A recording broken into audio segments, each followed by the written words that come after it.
Suatu malam, terlihat seorang pria bernama Paul yang sedang bekerja di sebuah pabrik. Di tengah pekerjaan, mendadak anaknya yang bernama Martin menelpon. Martin di situ memberitahu kalau ia merasa takut pada ibunya karena selama sang ayah bekerja, ibunya yang bernama Sophie sering bicara sendirian di ruangan gelap. Mendengar itu, Paul lalu mencoba menenangkan Martin dengan menjelaskan bahwa ibunya hanya sedang stres. Tak lama kemudian rekan kerja Paul datang dan izin pulang duluan. Tapi sebelum pulang, Paul menyuruhnya mengecek dulu semua barang di gudang. Ketika dia sedang memeriksa barang-barang di gudang tersebut dan hampir selesai, tiba-tiba lampu di ruangan itu mati.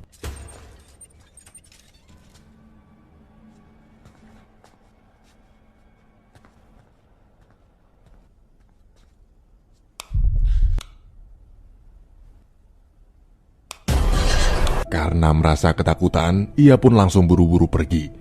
Sebelum pulang, ia memberitahu Paul kalau barusan dia melihat sesuatu di gudang.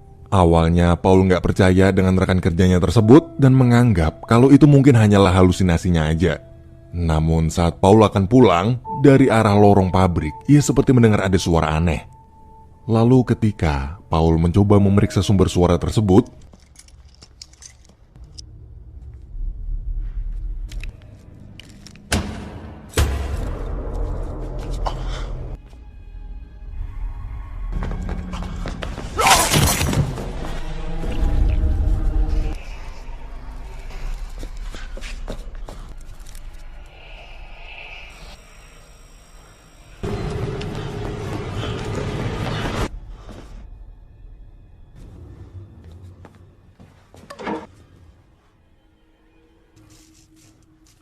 No.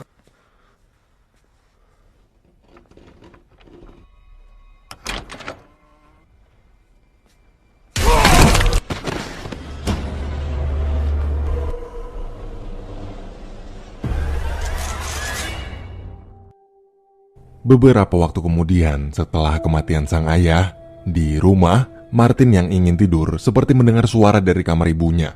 Karena penasaran, ia pun pergi memeriksa ke sana. Di situ Martin lagi-lagi melihat ibunya yang sedang bicara sendirian menghadap ke ruangan gelap. Lalu ketika Martin mencoba melihat ke dalam sana, ternyata ruangan tersebut hanyalah sebuah ruangan kosong. Sophie lalu menyuruh Martin segera tidur karena besok dia harus sekolah. Martin pun segera kembali ke kamar.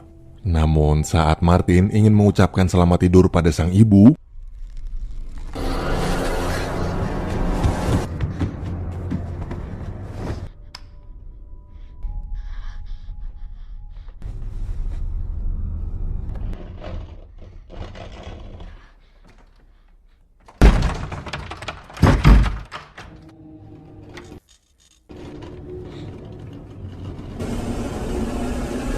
semenjak kejadian itu, Martin tak bisa tidur semalaman hingga membuatnya ketiduran di kelas.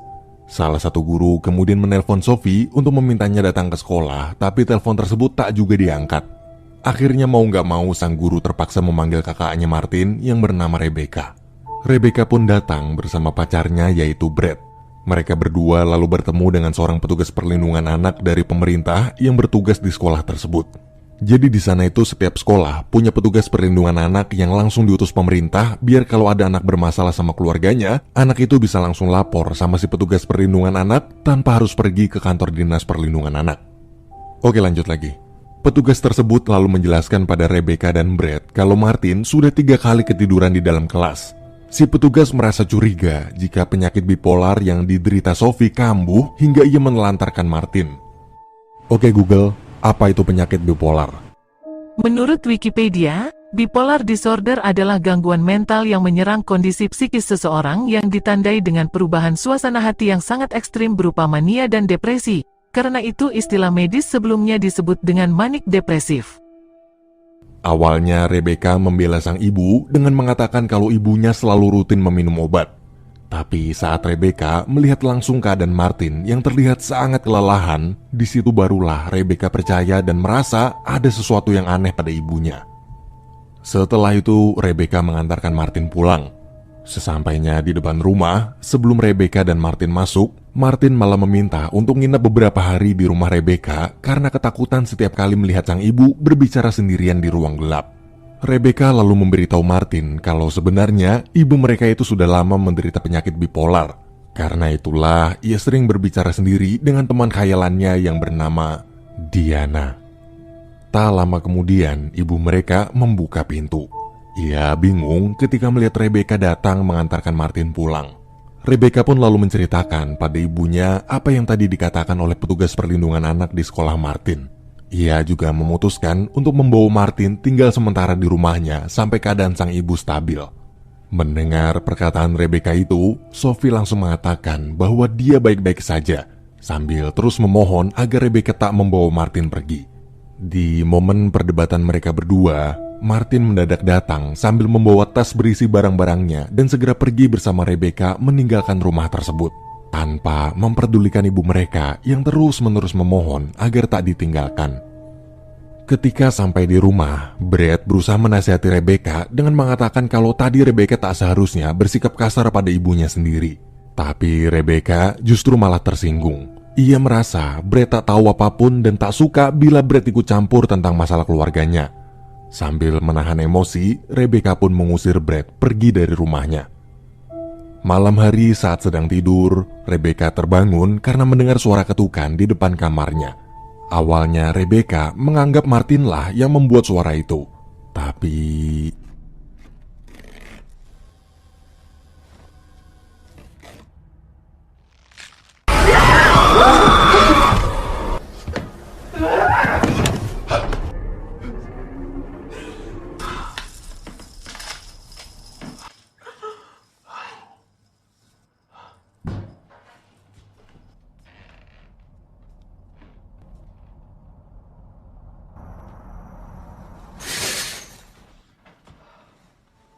keesokan harinya, petugas perlindungan anak di sekolah Martin datang setelah menerima laporan dari Sophie kalau Rebecca telah membawa kabur Martin. Rebecca di situ berusaha menjelaskan bahwa hal tersebut ia lakukan karena keadaan ibunya saat ini sedang tak stabil.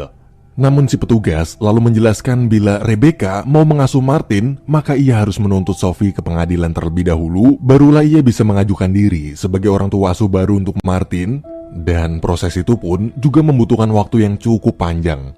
Mendengar penjelasan tersebut, Rebecca hanya bisa terdiam pasrah melihat petugas perlindungan anak membawa Martin pergi diantarkan kembali ke tempat Sophie. Setelah mereka pergi, saat Rebecca sedang merapikan barang-barang, ia tak sengaja melihat ada goresan di lantai tepat di tempat di mana makhluk tadi malam muncul. Ketika ia mencoba membuka karpet tersebut, ternyata goresan itu membentuk tulisan sebuah nama, yaitu Diana.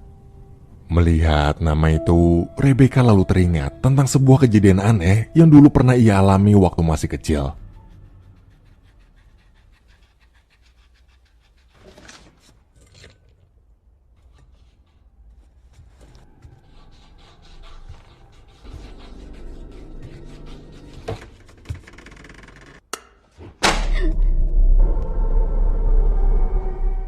Setelah mengingat semua kejadian masa lalu tersebut, Rebecca pun akhirnya menyadari bahwa teman khayalan sang ibu yang bernama Diana itu benar-benar nyata. Rebecca lalu langsung menghubungi dan meminta Brad mengantarkannya ke rumah sang ibu untuk mencari informasi tentang siapa sosok Diana sebenarnya. Setelah sampai di sana, ternyata di rumah sedang tak ada siapapun. Ia kemudian mengambil kunci di tempat ibunya biasa menyimpan kunci. Ketika di dalam, Rebecca segera ke kamar ibunya. Di sana, dia menemukan sebuah foto sang ibu saat masih kecil bersama seorang anak perempuan. Dan saat dia membalik foto tersebut, di situ barulah ia tahu bahwa anak perempuan itu adalah Diana, yang selama ini selalu ia anggap cuma teman khayalan ibunya aja. Rebecca lalu memeriksa tentang semua informasi tentang masa lalu sang ibu. Dulu, waktu masih kecil, Sophie pernah dirawat di rumah sakit jiwa akibat penyakit bipolarnya yang semakin lama semakin parah. Dan di rumah sakit jiwa itulah ia bertemu dengan Diana. Diana ini adalah seorang anak penderita penyakit kulit langka yang mana kulitnya akan terbakar bila dia terkena sinar matahari. Diana ternyata juga bisa mempengaruhi pikiran orang lain hingga membuat orang tersebut merasa sangat tertekan dihantui olehnya. Dulu para dokter menemukannya di usia 13 tahun terkurung di sebuah ruang bawah tanah sendirian. Sementara ayah Diana telah mati bunuh diri akibat depresi karena pikirannya selalu dihantui oleh anaknya sendiri. Setelah itu Diana dibawa ke rumah sakit jiwa untuk pemulihan. Tapi orang-orang di sana malah menjauhinya karena merasa aneh dengan Diana yang bisa mempengaruhi pikiran mereka. Di saat semua orang menjauhi Diana, di situ hanya Sophie lah satu-satunya anak yang mau berteman dengannya. Namun beberapa dokter di sana yang berusaha mengobati penyakit Diana selalu saja gagal. Hingga ketika salah satu dokter mencoba menyembuhkannya dengan kursi listrik, Diana meninggal dunia. Mengetahui semua cerita itu, Rebecca merasa bingung jika Diana telah meninggal dunia, lalu bagaimana mungkin ia bisa ada di kamarnya kemarin malam. Rebecca pun berpikir mungkin karena Diana bisa hidup di pikiran orang lain dan karena Sophie juga menderita bipolar yang membuat pikirannya terus-menerus berhalusinasi tentang sosok Diana, maka itulah alasan kenapa Diana bisa bangkit kembali. Kemudian Rebecca pergi ke kamar masa kecilnya. Di situ dia melihat gambar yang dulu pernah ia buat waktu masih kecil.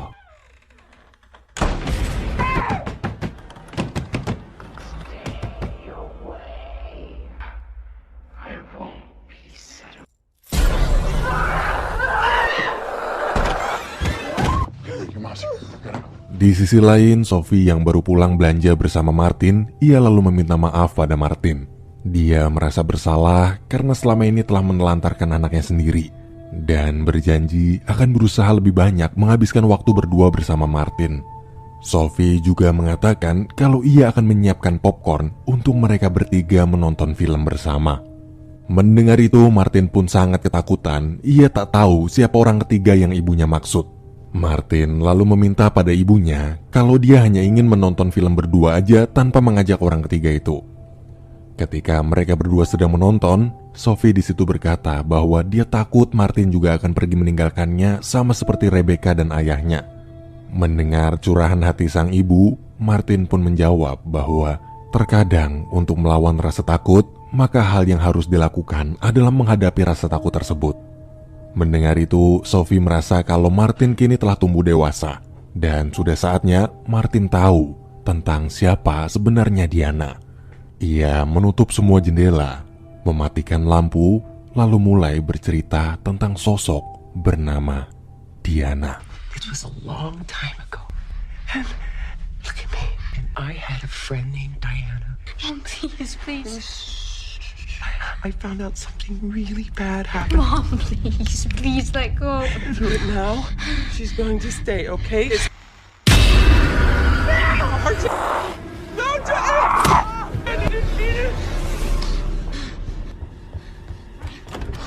Sementara itu, di rumah, Rebecca dan Brad yang sedang mengobrol tentang Sophie kaget ketika mereka berdua mendengar suara ketukan pintu.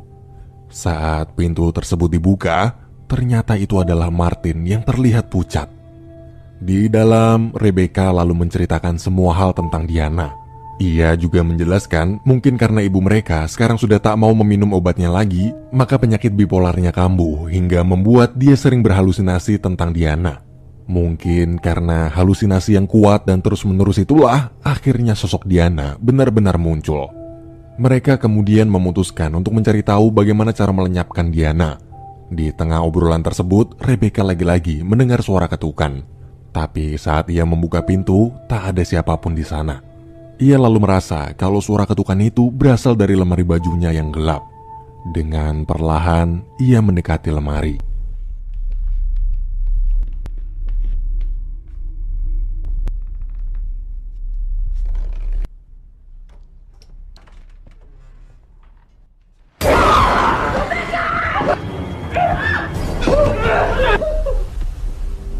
Karena merasa kalau semua teror ini harus segera diselesaikan, mereka bertiga pun langsung segera pergi ke rumah sang ibu. Di sana, Rebecca memaksa ibunya untuk menjelaskan tentang siapa sosok bernama Diana itu. Awalnya Sophie menolak, namun saat Rebecca menunjukkan foto Sophie bersama Diana yang ia temukan tadi, Sophie langsung panik, tapi dia masih juga tak mau menceritakan tentang Diana. Rebecca yang kesal kemudian pergi ke kamarnya. Karena khawatir malam ini Diana akan mengganggu mereka lagi, ia pun menyusun sebuah rencana. We put in some safeguards.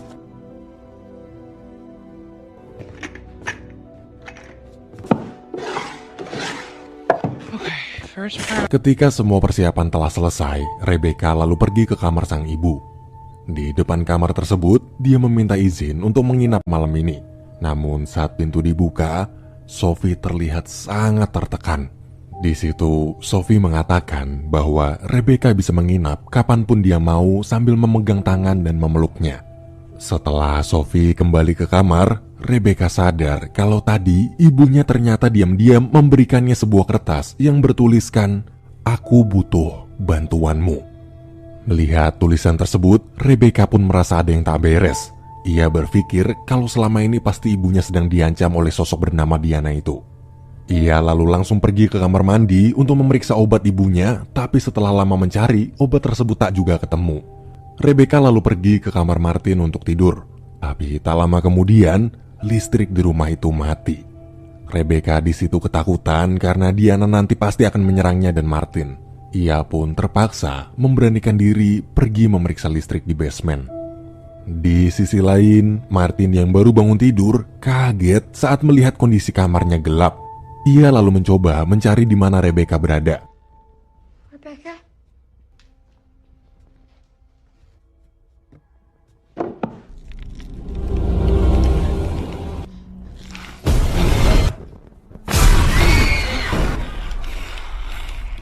Di saat Diana pergi, Martin dengan cepat segera berlari mencari Rebecca hingga ke basement. Ketika mereka berdua bertemu, Rebecca berusaha menenangkan Martin yang terlihat begitu ketakutan. Setelah sang adik tenang, ia lalu mencoba kembali membetulkan listrik rumah tersebut. Namun di situ ia mulai sadar kalau ternyata mereka berdua sebenarnya sedang dijebak oleh Diana. Dan saat itu juga Diana langsung menutup pintu basement. Sementara itu Brad yang baru masuk setelah berkeliling rumah, ia terkejut saat mendengar suara teriakan Rebecca meminta tolong. Mrs. Wells? Mrs. Wells? No! No, Brad! Rebecca, hold on.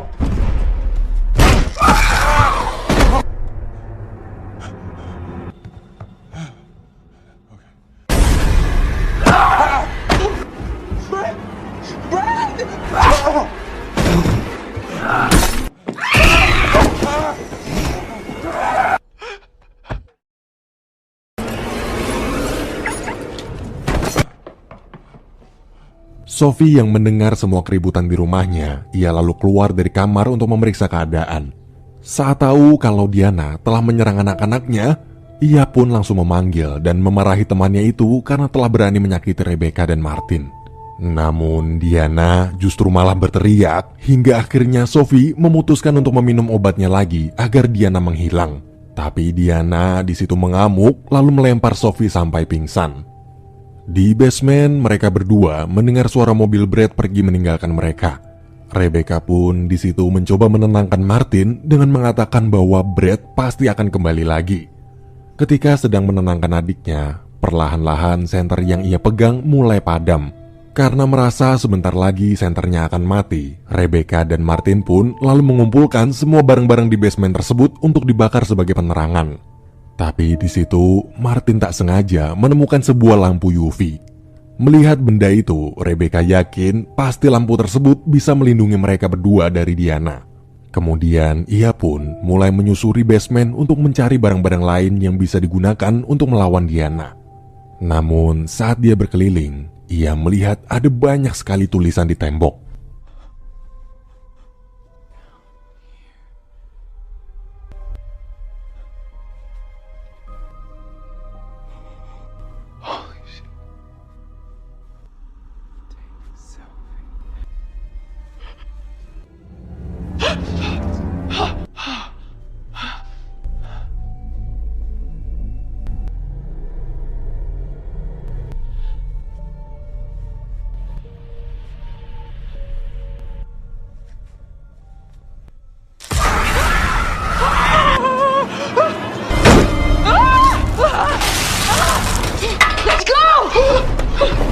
Setelah kejadian barusan, Rebecca akhirnya sadar walaupun Diana adalah sosok gentayangan, ternyata dia juga bisa terluka.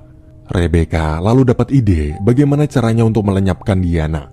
Ia di situ menjelaskan pada Martin kalau mereka harus memancing Diana menggunakan sinar UV, kemudian saat Diana muncul, maka mereka akan menyinari Diana dengan api yang mereka buat tadi. Tapi tiba-tiba Diana langsung mematikan api tersebut melalui pipa udara seakan ia sudah tahu rencana Rebecca. Mereka berdua pun panik dan berteriak sekencang-kencangnya memanggil sang ibu. Di sisi lain, Brad ternyata benar-benar kembali lagi bersama dengan dua polisi. Kedua polisi itu pun bergegas masuk ke dalam rumah untuk menyelamatkan Rebecca dan Martin. Namun ketika membuka pintu basement, salah satu polisi di situ seperti melihat ada seseorang di dapur. Dan saat ia memeriksa keadaan dapur,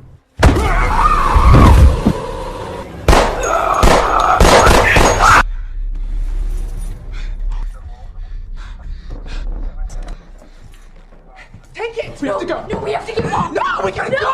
No!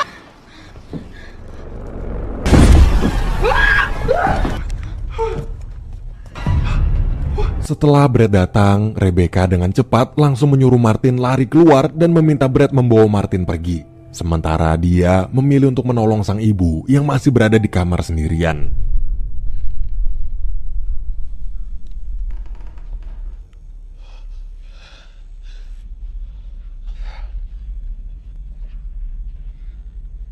Mom?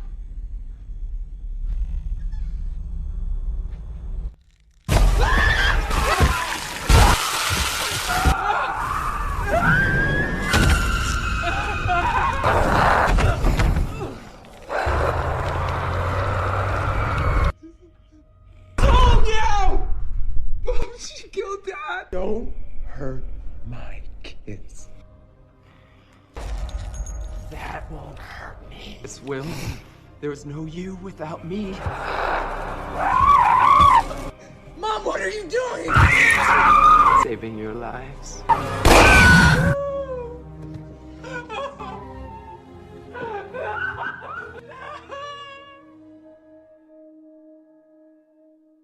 Tak lama kemudian, para polisi akhirnya datang.